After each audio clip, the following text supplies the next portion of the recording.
अस्सलातु वस्सलामु अलैका या सय्यदी या रसूल अल्लाह व अला आलिहि वसहबिहि या हबीब अल्लाह। अस्सलातु वस्सलामु अलैका या सय्यदी या रसूल अल्लाह व अला आलिहि वसहबिहि या रहमतुल लिल आलमीन सल्लल्लाहु अलैहि वसल्लम। आज का बयान नबी रहमत हज़रत सैयद दो जहां हज़रत मोहम्मद मुस्तफ़ा सल्लल्लाहु अलैहि वसल्लम के फ़ौरी महरक़ात हिजरत के बारे में बयान करेंगे। नबी करीम अलैहिस्सलातु वस्सलाम ने सहाबा कराम को इजाज़त अता फरमाई कि वह हिजरत करके चले जाएं।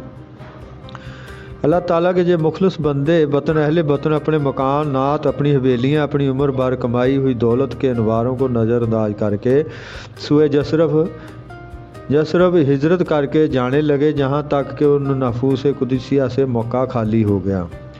सरकार दो आलम सल्लल्लाहु अलैहि वसल्लम सिर्फ हज़रत अबू बकर और हज़रत अली मुर्तज़ा रज़ी अल्लाह ताला अन्हु बाकी रह गए।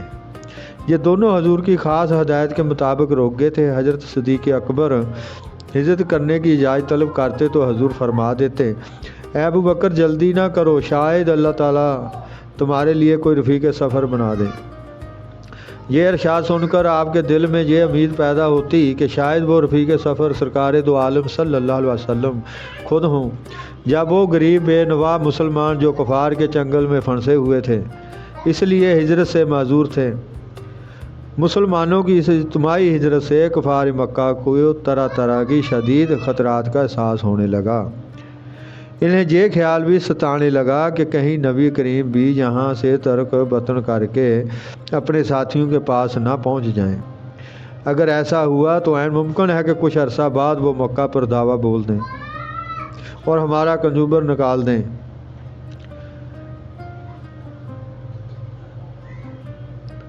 किसी क़ुरैशी कबीला के फ़र्द हों और उनकी उम्र मुशावरत करने के लिए कमेटी बना दी गई कि जमा कर दी गई कि बाहमी मुशावरत के लिए उन्होंने तमाम कबीलों के सरबराह आबरदा और ज़ैर के लोगों को दारुल नदावा में जमा होने की दावत दी। इस मजलिस मुशावरत में शरीक होने वालों के लिए ज़रूरी था कि वो किसी क़ुरैशी कबीला के फ़र्द हों और उनकी उम्र 40 साल से मुतजावज़ हों। इनके उद से सिर्फ अबू जहल को मुतशना रखा गया था, क्योंकि इस्लाम और पैगम्बर इस्लाम सल्लल्लाहु ताला अलैहि वसल्लम से उसकी दावत सबसे बड़ी हुई थी और वो अपने कबीला में अक्लमंद शुमार होता था, इसलिए वो अबुल हकम की कुनियत से मरहूम था और वो अगरचे इस वक्त कमसन था।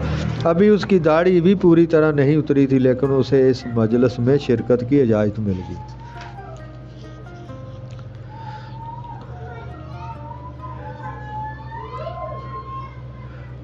जब ये लोग दारुल नदवा में दाखिल होने लगे तो उन्होंने दरवाजे पर एक अजनबी को देखा जिसने रेशमी जुब्बा जैबतन किया हुआ था। शक्ल और सूरत में वजह कता और लिबास से किसी कबीला का रईस मालूम होता था। उन्होंने उससे पूछा, मन अल शाइख, ए बुजुर्ग, आप किस कबीला के सरदार हैं? हकीकत में वो अबलीस था जो इंसानी शक्ल में वहाँ आ मौजूद हुआ था। उसने जवाब दिया, मैं अहले नजद का सरदार हूँ। मैंने इस अमर के बारे में सुना है जिसको तय करने के लिए तुम जहाँ इकट्ठे हुए हो। मैं भी हाजिर हो गया हूँ ताकि तुम्हारी गुफ्तगू सुनूँ और मुझे उम्मीद है कि मैं तुम्हें कोई बेहतर मशवरा और राय दे सकूँगा। उन्होंने कहा, आइए तशरीफ़ लाइए। चनाचे वो उनके हमरा उनके पार्लियामेंट हाउस में दाखिल हो गया। जब सब मौजूदीन मक्का जमा हो गए तो असल मौजू पर गुफ्तगू शुरू हुई और वो कहने लगे, इस हिकमत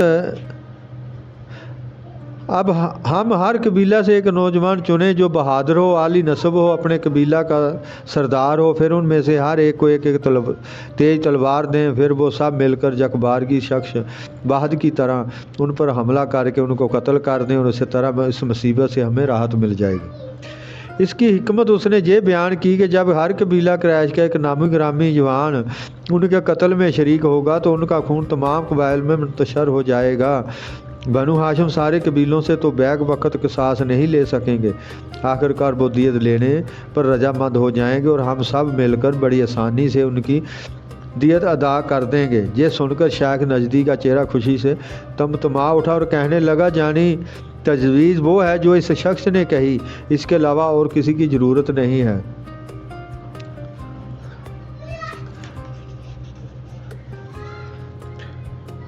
وہ اللہ کا رسول ہے جس کے خلاف انہوں نے مقرر کیا، اور اللہ تعالیٰ نے جو بڑی قدرت بالا ہے اپنے رسول کو ان کے مکر سے نجات دی۔ وہ اللہ کا رسول ہے جس کے خلاف انہوں نے مکر کیا، اور اللہ تعالیٰ نے جو بڑی قدرت والا ہے اپنے رسول کو ان کے مکر سے نجات عطا فرمائی۔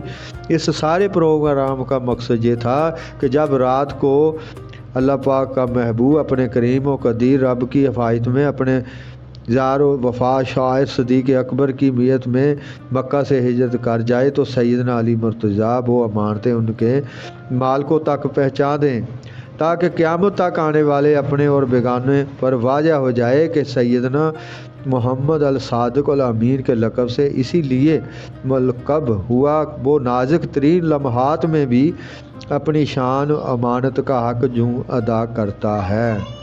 اللہم صلی علی سیدنا محمد وعلی آل سیدنا محمد وبارک صلی اللہ علیہ وسلم۔ اللہ پاک نیکسٹ بیان کرن دی توفیق عطا فرمائے، اور انشاءاللہ تعالی نیکسٹ بیان کریں گے حضور صلی اللہ علیہ وسلم دے صدقے نال۔